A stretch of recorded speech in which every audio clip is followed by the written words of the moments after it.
रुद्राचा अवतार तो वाघाचा ठसा होता. रुद्राचा अवतार तो वाघाचा ठसा होता. विचारा या सह्याद्रीला माझा शिवबा कसा होता.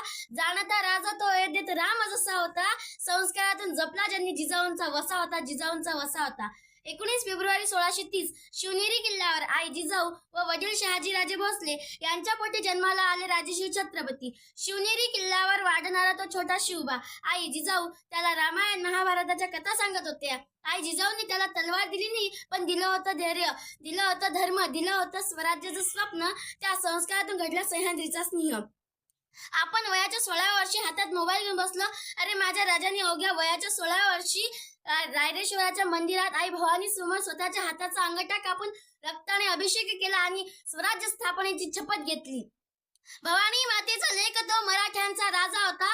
भवानी मातेचा लेक तो मराठ्यांचा राजा होता. झुकला नाही कुणासमोर. मुघलांचा तो बाप होता. मुघलांचा तो बाप होता. स्वराज्य वाढत होतं आणि विजापूरचा सरदार अफजल खान संतापला. तो सैन्य घेऊन निघाला. त्याने मंदिरे फोडली, भीती पसरवली. प्रतापगडाच्या पायथ्याशी थेट झाले. दोघे अलिंगनासाठी पुढे आले, पण खानाने मात्र कपट्याने कट्यार काढून महाराजांवर वार केला. क्षणभर शांतता पसरली, पण शिवराय सज्ज होते. अंगावर चिलखत होतं आणि एका क्षणात वाघ नखांनी खानाचा कोथळा बाहेर काढला. सह्याद्री दणानून गेला. जय भवानी जय शिवाजी असा नारा घुमला. वाघ नखांनी अफजल खानाचा कोथळा फाडून गेला. मुठभर मावळ्यांना घेऊन हजारो सैतानांशी लढून गेला.